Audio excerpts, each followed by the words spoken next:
They began with the mirror. That was the cruelest part. Not the chair placed in the middle of the cold dressing room. Not the two maids standing by the door with their eyes lowered. Not Lady Rowena Fairholt's calm voice as she told Seraphina Vale to sit down and behave with gratitude. It was the mirror. They made her watch. Seraphina stood barefoot on the faded rug, her long dark hair falling over one shoulder in a loose braid she had slept in the night before. She had been called from the servants' corridor without explanation, dragged up the back stairs and brought into the room that had once belonged to her mother. No one called it that anymore. At Fairholt Manor, rooms were renamed when memories became inconvenient. Lady Rowena stood behind her, dressed in silver silk despite the late hour, a woman who could make cruelty look like household management. Her daughter, Miss Clarissa Fairholt, sat near the fire with a cup of chocolate, smiling as if this were theatre arranged for her private amusement. The second daughter, Beatrice, stood by the wardrobe, pretending not to look too pleased. On the table lay a pair of shears. Seraphina looked at them, then at Lady Rowena. "What is this?" Lady Rowena's smile was soft. The softness was always the warning. "The Duke of Marwick arrives tomorrow. I know. And you will not embarrass this family. I have never embarrassed this family." Clarissa laughed into her cup. "My dear Sarah, your very existence does that." Seraphina said nothing. She had learned years ago that defending herself in Fairholt Manor was like striking a bell beneath water. It made noise, but no one above cared to hear it. Lady Rowena stepped closer. "You were told not to appear before His Grace." "I did not intend to." "No," Clarissa said, rising. "But men have eyes, and yours is the sort of face that invites questions." Seraphina's fingers tightened around the edge of her shawl. She understood then. The Duke was not arriving merely as a guest. He was arriving as a possibility. For months, Lady Rowena had prepared Clarissa for this visit. New gowns, French gloves, pearl pins, dancing lessons, conversation practice, even a false sweetness rehearsed before the drawing-room mirror. The Duke of Marwick was rich, unmarried, powerful, and famously difficult. He had ignored 3 seasons of eligible women. But Lady Rowena believed every man, even a duke, could be guided toward the right bride if the wrong women were removed from his sight. Seraphina had been removed from sight many times, sent to the still room when guests arrived, placed in the nursery wing during dinners, dressed like a companion when she was family, and like a servant when family became inconvenient. But tonight was different. Tonight, the shears lay on the table. Lady Rowena touched Seraphina's braid as if inspecting damaged cloth. "Your hair was always too much like your mother's." Seraphina's heart struck once, hard. "You have no right to speak of her." "I have every right. I kept you after she died. You kept her money." Clarissa gasped theatrically. Beatrice looked toward the door, afraid and delighted at once. Lady Rowena's face did not change. That frightened Seraphina more than anger would have. "Yes," Lady Rowena said quietly. "There it is, the ungrateful tongue." Seraphina stepped back. "I will leave this room." "No," Lady Rowena said. "One word." The maids at the door moved. Not eagerly, but they moved. Seraphina looked at them. Martha and Elspeth, both poor, both frightened, both dependent on Fairholt wages. Neither met her eyes. Lady Rowena lifted the shears. "The Duke must not see you as a romantic object. He must not see your mother in your face. He must not ask why the poor relation is hidden in the West Wing. He must not ask why your name still appears in certain letters." Seraphina went still. "What letters?" Clarissa's smile faded. Lady Rowena's fingers tightened around the shears. "Nothing that concerns you. It clearly concerns me if you are cutting away my hair to silence it." For the first time, Lady Rowena's control cracked. Only slightly. A flash of irritation crossed her eyes. "You think beauty is protection because your mother taught you foolishness. Beauty is a door men open before asking who owns the house. I will not have the Duke of Marwick opening any door for you." Seraphina's throat tightened. "So this is for Clarissa." Clarissa stepped forward. "This is for order. No, this is for fear." Clarissa slapped her. The sound shocked even the maids. Seraphina's face turned with the force of it, but she did not cry out. She placed one hand slowly against her cheek, then looked back at Clarissa. "You should pray he is as blind as your mother hopes." Clarissa's face reddened. Lady Rowena seized Seraphina's braid. "Sit down." No. The word left Serafina before she knew she had chosen it. Lady Rowena's voice lowered. Then I shall send word to the parish that your mother's debts remain unsettled. Serafina froze. Her mother had died with debts because Lady Rowena had arranged it that way. False accounts, invented charges, old medical bills, servants' wages placed under the wrong name. For years, Serafina had worked in the house to repay what she was never allowed to see written clearly. If you leave, Lady Rowena continued, I will have you arrested for theft before sunrise. I have stolen nothing. Truth is not required when a magistrate dines at my table. Silence filled the room. Serafina looked again at the two maids. Martha was crying silently now. Elspeth stared at the floor. Clarissa smiled, and Serafina understood. They did not need to hold her forever, only long enough to ruin tomorrow. Slowly, Serafina sat. Lady Rowena stepped behind her. The mirror showed everything. Her own pale face, Clarissa's satisfaction, Beatrice's uneasy excitement, the shears opening. The first cut sounded louder than it should have. A thick lock of hair fell against Serafina's shoulder, then slid into her lap. She did not move. Another cut, then another. The braid collapsed. Clarissa picked up one severed length and held it to the firelight. How plain she looks already. Serafina stared at her reflection. She refused to give them tears. Tears were tribute, and she would not pay. Lady Rowena worked with a cold efficiency that made the act feel less like punishment and more like erasure. She did not merely shorten Serafina's hair. She took it close, unevenly, harshly, until the girl in the mirror looked like someone recovering from fever, scandal, or shame. When it was done, Serafina barely recognized herself. Her head felt light, exposed, wrong. Clarissa tilted her head. Perhaps a cap tomorrow, a very ugly one. Lady Rowena stepped back. Then her eyes fixed on the back of Serafina's head.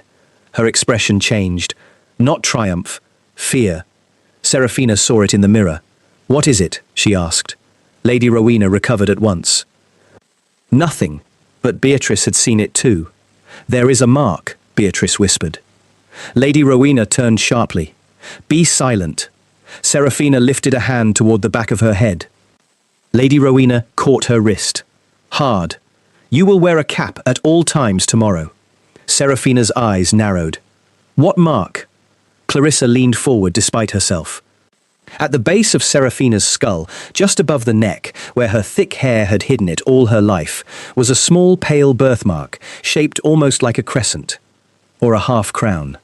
Lady Rowena released her. No one is to mention it, she said. Her voice had changed. Now there was urgency beneath it. Clarissa frowned. Mother, what is that? Nothing. It frightened you. It did not. Yes, Serafina said softly. It did. Lady Rowena looked at her through the mirror. For one moment, Serafina saw the truth. Her aunt was not afraid the Duke would find her pretty. She was afraid he would recognize something. The thought opened inside Serafina like a door in darkness. What letters? She asked again. Lady Rowena slapped the shears down on the table. Martha, Elspeth, take her to the attic room. Lock it. Serafina stood.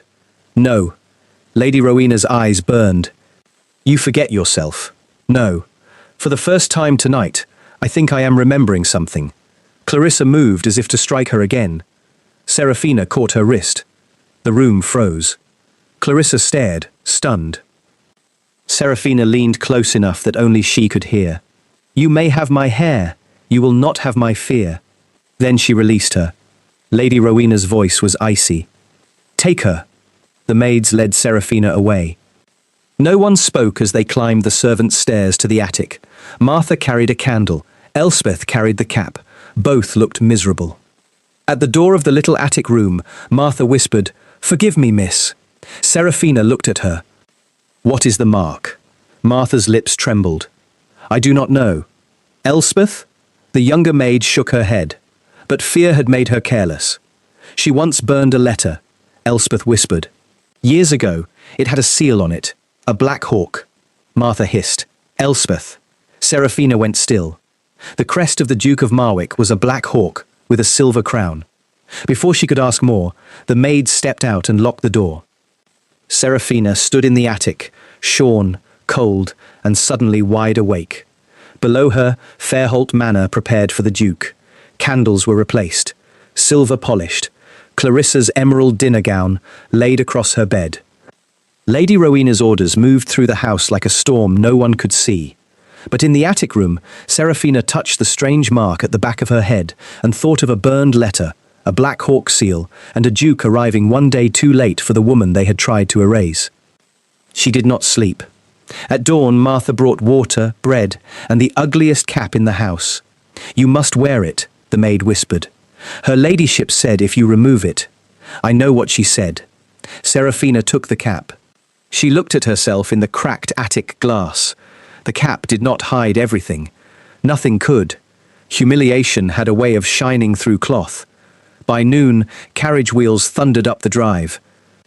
The Duke of Marwick had arrived. From the attic window, Serafina saw him step down. He was younger than she expected, perhaps 35. Tall, dark-coated, stern without seeming cruel.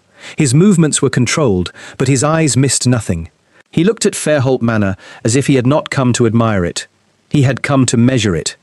Lady Rowena met him on the steps with Clarissa beside her, dressed like a jewel meant to be purchased. Serafina could not hear the words, but she saw the Duke pause. His gaze lifted.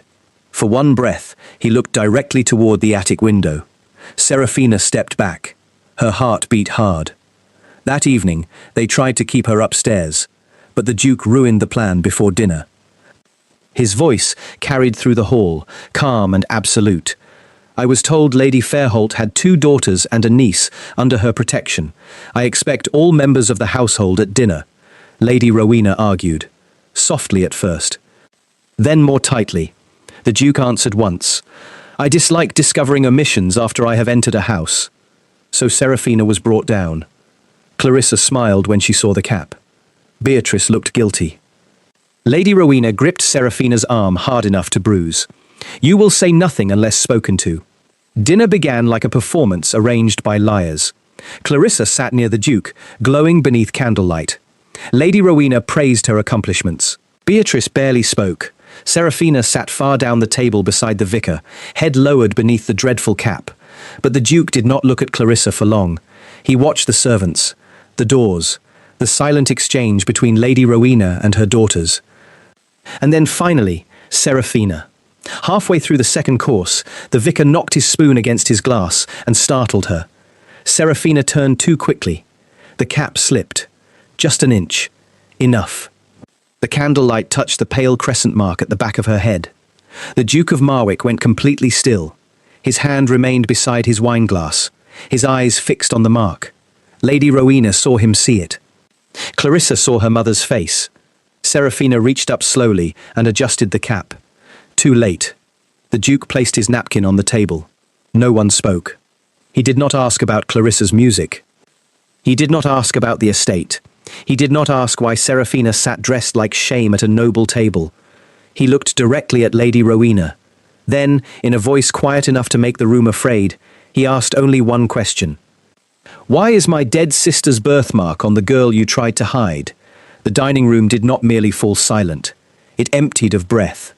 The Duke of Marwick sat with one hand resting beside his wineglass, his face calm in the way a drawn blade is calm. Across from him, Lady Rowena Fairholt had gone so pale that even the candlelight could not soften it. Clarissa's fork slipped from her fingers and struck the plate. Beatrice stared at Serafina. The vicar lowered his spoon as if he had accidentally summoned judgment. And Serafina sat at the far end of the table, one hand still near the ugly cap, feeling every eye in the room turn toward the back of her head. The Duke's question remained there, terrible and clear. "Why is my dead sister's birthmark on the girl you tried to hide?" Lady Rowena recovered first. She had always recovered first. That was how she survived every lie. "Your Grace," she said softly, "you are mistaken." The Duke did not blink. "No. It is a common mark. Many children have. My sister had a crescent birthmark at the base of her skull," he said. "Our mother called it the half-crown of Marwick. It was known only within the family because Evangeline wore her hair long enough to hide it." Serafina's hand dropped slowly from her cap. Evangeline. Her mother's name. She had not heard it spoken with tenderness in years. Lady Rowena's smile strained. How touching that grief lends certainty to memory. The Duke leaned back. Grief has lent me many things, Lady Fairholt. Certainty is not usually one of them. Clarissa tried to laugh. It came out thin. Surely His Grace does not mean to suggest that Sarah is connected to Marwick blood. She is my cousin. Poor Aunt Evangeline's daughter, yes, but born after she had already ruined herself by marrying beneath. Clarissa, Lady Rowena said sharply. Too late. The Duke's eyes moved to Clarissa. So you admit she is Evangeline's child? Clarissa's lips parted. Beatrice looked down at her plate. Lady Rowena folded her hands. No one denied that. The girl is my late sister's daughter. A family misfortune. We took her in from charity. Seraphina's mouth went dry. Charity. She thought of the cold attic room, the worn dresses, the invented debts, the years spent serving the household that called itself merciful for not throwing her into the road. The Duke turned to Seraphina. What is your name? Lady Rowena answered. Seraphina Vale. The Duke did not look away from Seraphina. I asked her. For the first time that evening, Seraphina lifted her head fully. The cap sat crooked now. She did not fix it. Seraphina Vale, Your Grace. His gaze softened, but only slightly. Who was your mother? Evangeline Vale. Before marriage? Lady Rowena's voice snapped. She does not know. Seraphina looked at her aunt. Something inside her changed. All her life, questions had been treated as disobedience. Silence had been demanded as gratitude. But the Duke's single question had cracked the room open, and through that crack, she saw fear on the faces of those who had always seemed untouchable. I was told, Seraphina said slowly, that she was Evangeline Fairholt. The Duke's expression darkened. She was born Lady Evangeline Marwick. The words struck the table harder than thunder. Beatrice gasped. Clarissa whispered, Mother. Lady Rowena's eyes flashed. She abandoned that name.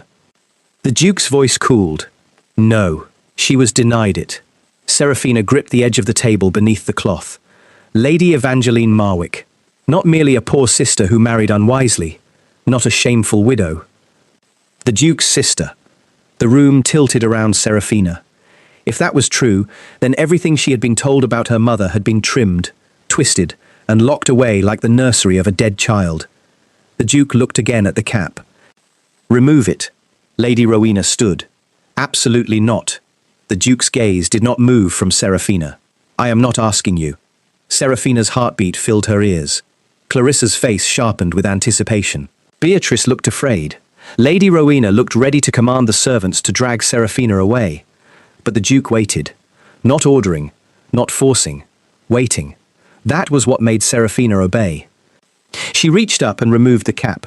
The room saw what Lady Rowena had done. Her hair, once long and dark, had been hacked close to her scalp in uneven, brutal strokes. Some places were longer, some shorter, all of it unmistakably deliberate. It was not illness, not mourning, not accident. It was punishment. The Duke's eyes changed. Not loudly, not dramatically, but everyone felt the danger in that change. He turned to Lady Rowena. When? She swallowed. Clarissa answered before her mother could stop her. Last night. The Duke's face remained still. Why? Clarissa smiled nervously. She was impertinent. Seraphina almost laughed. Such a small word for such a large cruelty.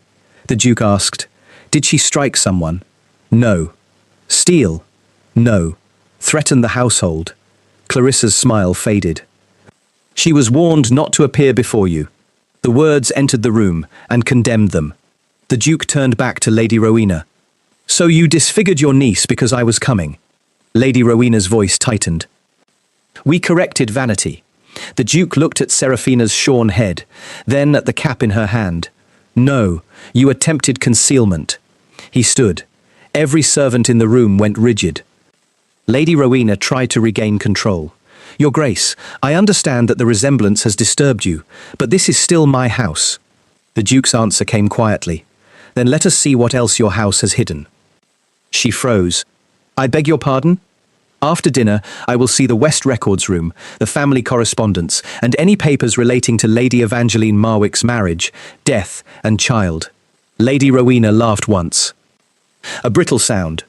You have no authority to demand private family papers. I have authority enough to leave this house and return with officers. The vicar made a strangled sound. Clarissa's eyes widened. Beatrice whispered, "Mamma, what papers?"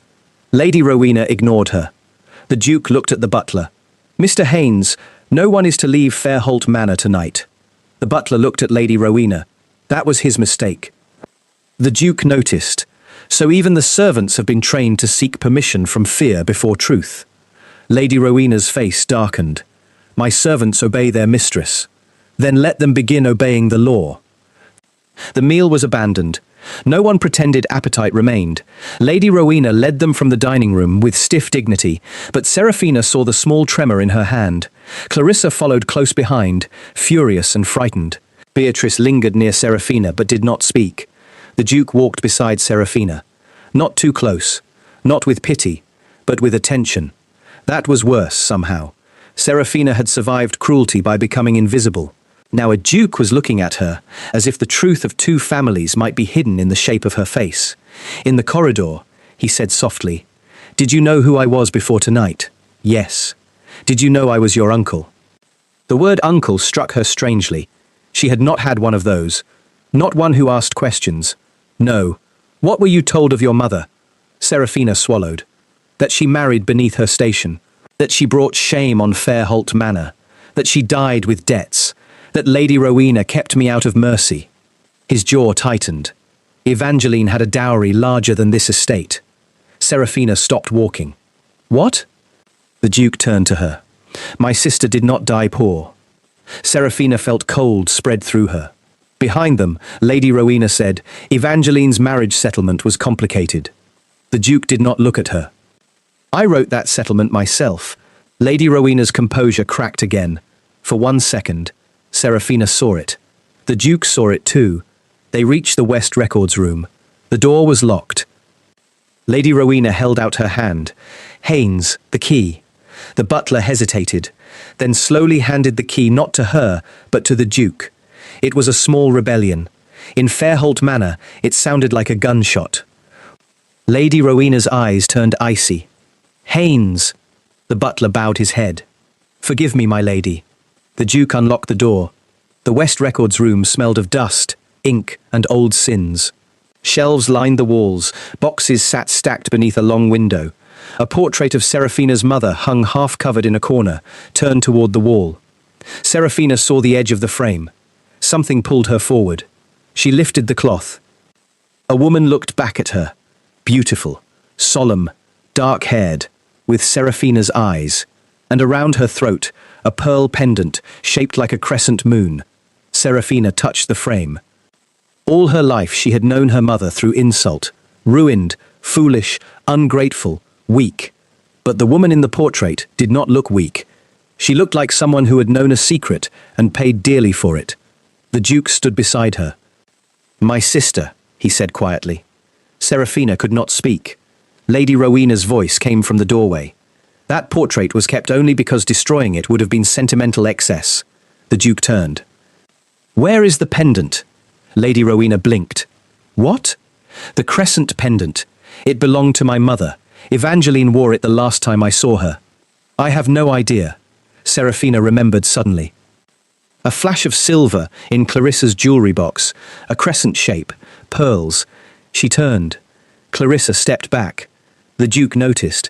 "Miss Fairholt." Clarissa's chin trembled. "It was only lying among old things." Lady Rowena said, "Clarissa." But the girl was too frightened now. "I did not know it mattered." Serafina stared at her cousin. "You wore my mother's necklace." Clarissa's shame turned instantly into spite. "You had no use for pearls in the attic." Before Serafina could answer, the Duke spoke. "Return it." Clarissa looked at her mother. Lady Rowena gave no permission. The Duke said again, "Return it." Clarissa fled the room. For a moment, no one moved. Then Beatrice came forward with shaking hands. "There is a blue box." Lady Rowena turned on her. "Beatrice." But the younger girl kept speaking, eyes fixed on Serafina. "In Mother's dressing room, she keeps letters there, letters with black seals." Lady Rowena crossed the room and struck her daughter across the face. The sound cracked through the records room. Beatrice staggered. Serafina moved to her before thinking. The Duke's voice became lethal. Touch another woman in my presence, and I will forget you are a hostess." Lady Rowena's breathing grew unsteady. For the first time, she looked less like a ruler and more like a cornered animal. Beatrice began to cry. "I am sorry," she whispered to Serafina. "I wanted to tell you before." "Tell me what?" Serafina asked. Beatrice wiped her cheek. "That your mother wrote to you." The room stilled. Serafina could not move. "My mother died when I was an infant." Beatrice shook her head. "She wrote before she died, letters for when you turned 10, 12, 16. Mother burned some, but not all." Serafina looked at Lady Rowena, the woman who had shaved her head. The woman who had told her she had no mother's legacy but debt. The woman who had locked love away and called it discipline. "Where are they?" Serafina asked. Lady Rowena's mouth tightened. "Sentimental rubbish." The Duke turned to the butler. "Take me to the dressing room." Lady Rowena blocked the door. "No." The Duke looked at her for a long moment. Then he asked, "Was Evangeline dying when you sent me the letter?" Lady Rowena went still. Serafina's heart pounded. "What letter?" The Duke did not take his eyes from Lady Rowena. 12 years ago, I received a letter bearing Evangeline's hand. It said she wished no contact with Marwick. It said she had chosen her husband's family. It said any visit from me would harm her condition." Serafina looked between them. "And you believed it?" The Duke's face tightened. "I was on the continent at the time. By the time I returned, I was told she had died, and the child had gone into Fairholt care by her own wish." Lady Rowena's lips thinned. "It was her wish. Then why hide the child from me?" "Because you would have taken her." Serafina heard it. So did everyone. Her. Not it. Not the child. Her. The Duke said softly, "Yes, I would have." Lady Rowena's eyes filled not with tears, but rage.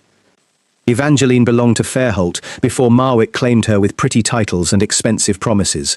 My father spent years bowing to your family, years watching his own daughters diminished because one married into a dukedom. She was happy," the Duke said. "She was chosen," Lady Rowena snapped. "There is a difference." At that, the room understood. This was not merely greed. It was resentment sharpened over years. Lady Rowena had not only stolen money, she had punished Evangeline's daughter for being proof that Marwick had once chosen someone else. Clarissa returned, trembling, with the crescent pendant in her hand. She placed it on the table. Serafina stared at it. The Duke picked it up, then turned to her. "This is yours." Serafina did not take it immediately. All her life, anything beautiful had been used against her. Dresses could be taken, hair could be cut, letters could be burned, names could be hidden. But this pendant had survived. She reached for it. The moment it touched her palm, something in her steadied. The Duke turned to Haynes. The dressing room. They moved quickly now. Lady Rowena did not stop them. Perhaps she knew too many people were watching. Perhaps she was calculating what could still be saved. In her dressing room, the blue box was hidden beneath folded shawls. Beatrice pointed to it with shaking fingers. The Duke opened it. Inside were letters tied in ribbon, some bearing Evangeline's handwriting, some bearing the Black Hawk seal of Marwick, some unopened. The Duke's face darkened. "My letters." Serafina looked up. "You wrote, for years." Lady Rowena said nothing. The Duke lifted one letter. The seal was unbroken. Then another. Unbroken.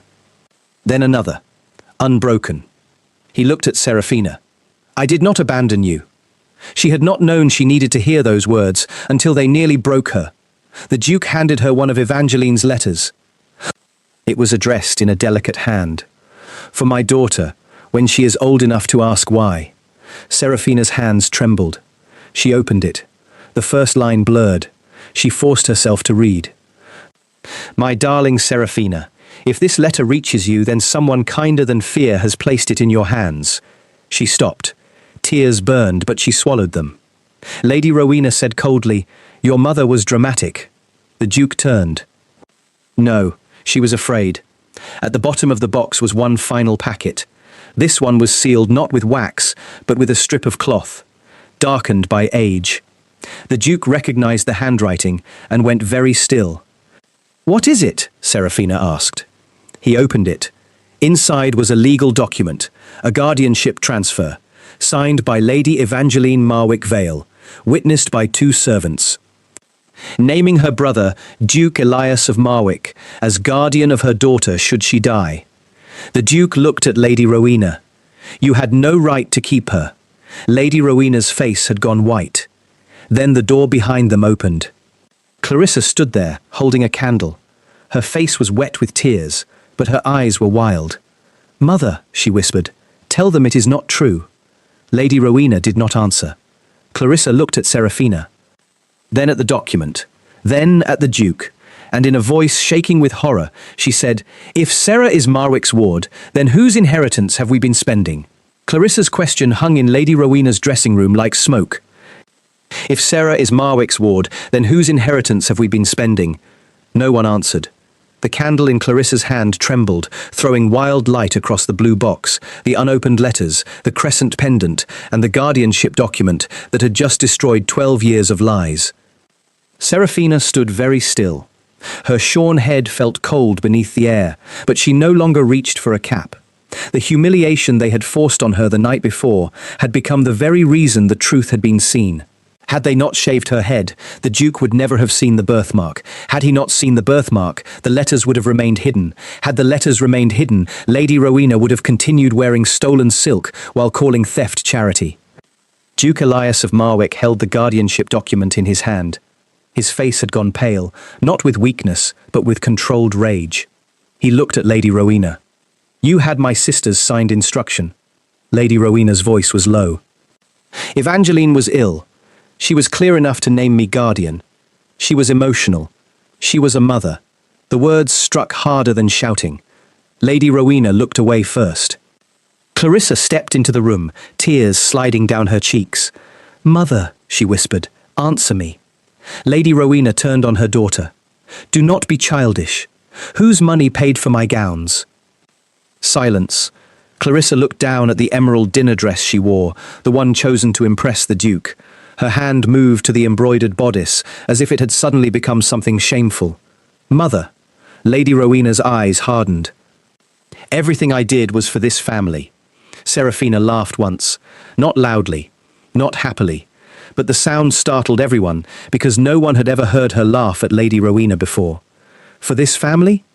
Serafina asked, "or for the version of this family where I was useful only if I was silent, poor, and grateful?" Lady Rowena's mouth tightened. "You were fed. I was made to work for food bought with my own inheritance. You were housed. In an attic. You were protected. From whom?" Serafina stepped closer. "My uncle? My mother's letters? The life she wanted for me?" Lady Rowena raised her chin. "From becoming arrogant." The Duke's voice cut in, cold and precise. "No, from becoming powerful." Lady Rowena looked at him. The Duke placed the document carefully on the table. "Where are the accounts?"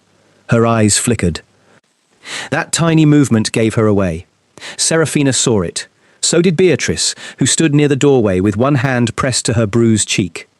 Beatrice whispered, "The iron cabinet." Lady Rowena spun toward her. "You miserable little traitor." Beatrice flinched but did not retreat. "No, Mamma, I am tired." Clarissa stared at her sister, as if seeing her clearly for the first time. Beatrice continued, voice shaking but determined. "I am tired of pretending Sarah is beneath us. I am tired of watching you punish her because she looks like Aunt Evangeline. I am tired of wearing lace bought with someone else's future." Lady Rowena's face twisted. "I raised cowards." "No," the Duke said. "You raised witnesses." The butler, Mr. Haynes, stepped forward quietly. "The iron cabinet is in the old study, Your Grace." Lady Rowena snapped. "Haynes, remember your place." The old butler's face trembled. "I have remembered it too long, my lady." For the first time, Fairholt Manor itself seemed to shift. Servants who had once bowed their heads began to lift their eyes. Maids who had carried Serafina's severed hair away in silence now stood in doorways, listening. Fear was not gone, but it had lost its throne. The Duke turned to Haynes. "Take me there." They moved through the house together. The Duke, Serafina, Clarissa, Beatrice, Haynes, and Lady Rowena, who walked as if escorted by her own ruin. In the old study, the iron cabinet stood behind a screen. Lady Rowena claimed the key had been misplaced. Haynes produced it from beneath a ledger drawer. She stared at him. He did not apologize. The Duke opened the cabinet. Inside were account books, receipts, bonds, property transfers, and letters from Marwick House, most of them unopened, some marked returned, though they had never been sent back at all. At the bottom lay a smaller book, bound in red leather. The Duke opened it. His expression hardened with every page. Evangeline's dowry. Seraphina's stomach tightened. How much? The Duke looked at her. Enough that you should have been educated, clothed, protected, and presented properly. Enough that you should never have spent one winter in an attic. Clarissa covered her mouth. Beatrice began to cry. Lady Rowena's voice sharpened. Do not dramatize necessity.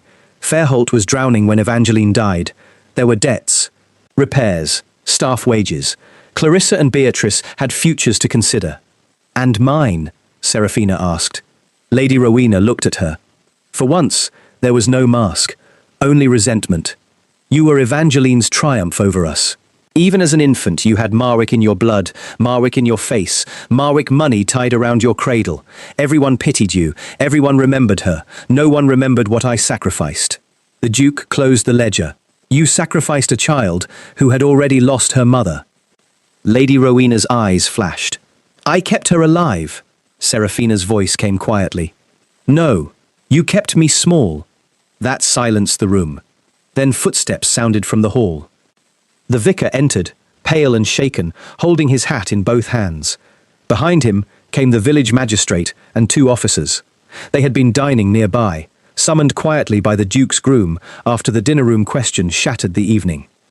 Lady Rowena looked toward the officers and laughed bitterly. You would have me arrested in my own house? The Duke replied, No, in the house you maintained with stolen funds. The magistrate cleared his throat, clearly uncomfortable facing a woman of rank. Lady Fairholt, these matters will require inquiry. The Duke handed him the guardianship document. And begin with this. The magistrate read. His expression changed. Then the Duke handed him the red ledger. And continue with that.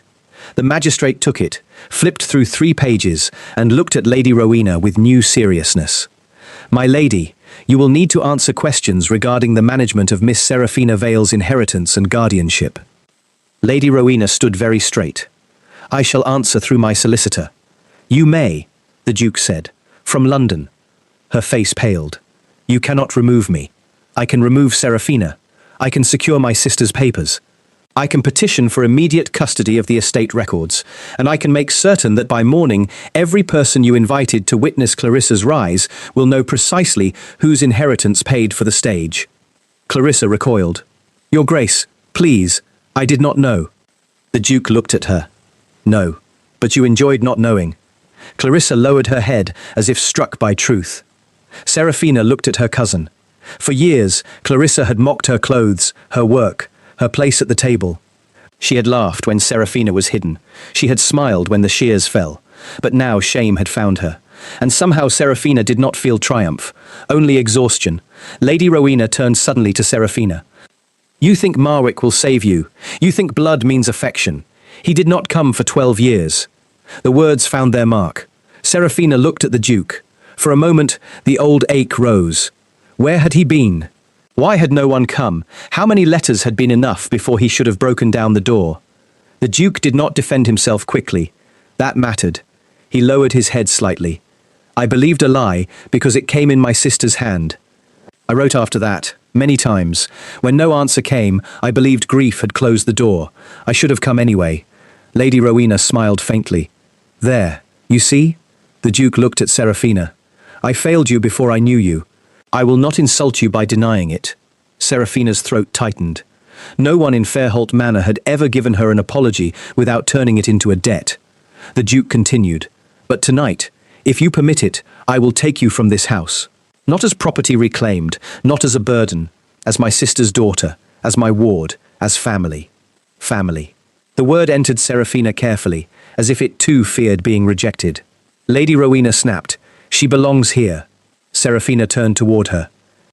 No. One word. It shook less than she expected. No? Lady Rowena repeated. Seraphina stood straighter. No. I do not belong in your attic. I do not belong under your debts. I do not belong beneath Clarissa's old gowns or your invented mercy. My mother gave me another guardian. You hid him. You hid her letters. You hid my name. Her hand rose to her shorn head. But tonight you failed to hide me. The room was silent. Even Lady Rowena had no answer. The magistrate ordered the records sealed. The officers remained in the study. Lady Rowena was not dragged away in scandal that night. She was too clever, too ranked, too tangled in law for simple endings. But her power was finished. Everyone in the room knew it. Clarissa stood near the door, crying silently. When Serafina passed her, Clarissa whispered, "I am sorry." Serafina paused. She looked at the cousin who had smiled at her humiliation. "Be sorry tomorrow," she said. "When no one is watching." Clarissa lowered her eyes. Beatrice stepped forward next. "Sarah." Serafina turned. Beatrice held out the crescent pendant. "You left it in the dressing room." Serafina looked at her younger cousin, then took the necklace. "Thank you." Beatrice's lips trembled. "I should have spoken sooner." "Yes," Serafina said. Beatrice flinched, but Serafina added, "So should many people." The Duke ordered his carriage brought around.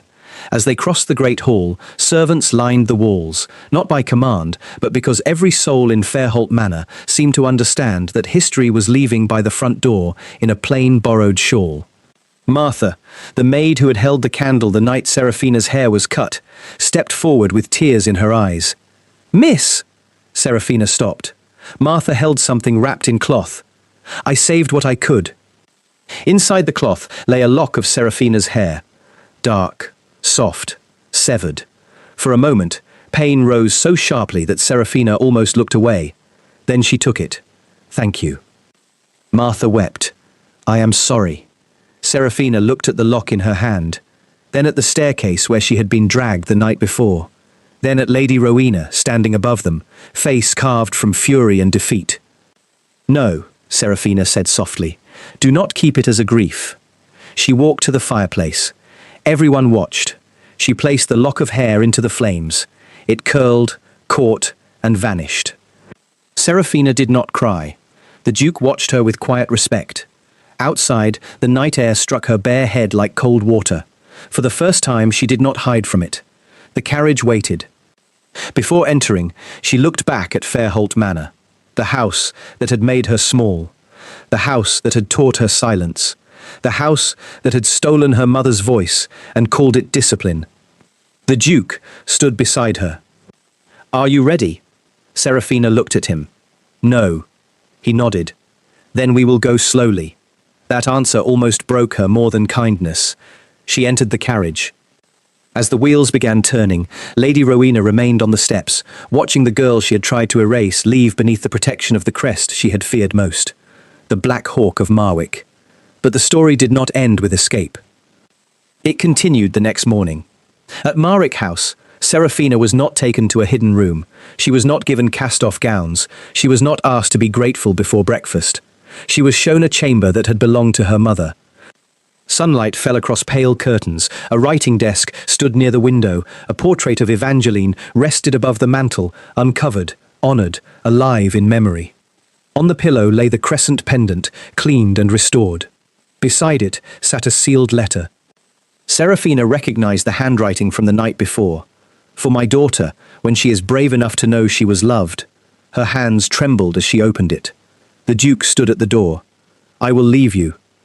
"No," Serafina said quickly. Then, softer, "Please stay." He did. She read the letter. Not all of it aloud. Some words were only for a daughter, but one passage she whispered through tears. "If they ever make you feel unwanted, remember this. Before I ever saw your face, I loved you with the whole strength of my soul. If I cannot be there to tell you, let this letter stand in my place." Serafina pressed the page against her heart. For 12 years, she had believed her mother left only debts. Now she held proof that her mother had left love, protection, and a name powerful enough to cross death. The Duke's voice was rough. "She wrote to me too." Serafina looked up. "She trusted you. And I arrived late, but you arrived." He accepted that with pain in his eyes. Days became weeks. The scandal broke across the county. Lady Rowena's accounts were seized. Fairholt Manor entered legal inquiry. Clarissa's engagement prospects dissolved overnight. Though not as punishment from Marwick, society needed no help devouring what it once admired. Beatrice wrote to Serafina twice. The first letter was an apology. The second was honest. Serafina answered the second. Her hair began to grow back slowly. At first, she hated every mirror. Then she stopped letting mirrors decide what had been taken. The Duke brought the finest modiste in London to Marwick House, but Serafina refused wigs, jewels, and elaborate caps. At her first public dinner under Marwick protection, she entered with her shorn head uncovered. The room noticed. Of course it noticed. People always notice what cruelty leaves behind. But Serafina did not lower her eyes. The Duke led her forward and introduced her to every guest by her true name. Miss Serafina Vale, daughter of Lady Evangeline Marwick Vale, and ward of the House of Marwick. No one laughed. No one asked about the hair. Not because they were kind, because the Duke stood beside her like a verdict. Later that evening, an elderly duchess approached Serafina and touched her own silver hair. "My dear," she said, "any fool can admire beauty when it is arranged for them. It takes better eyes to see dignity after someone tried to destroy it." Serafina smiled for the first time without fear.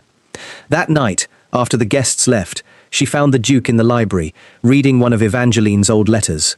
He looked up. "You did well?" "I was terrified. Courage usually is." She sat across from him. For a moment, neither spoke.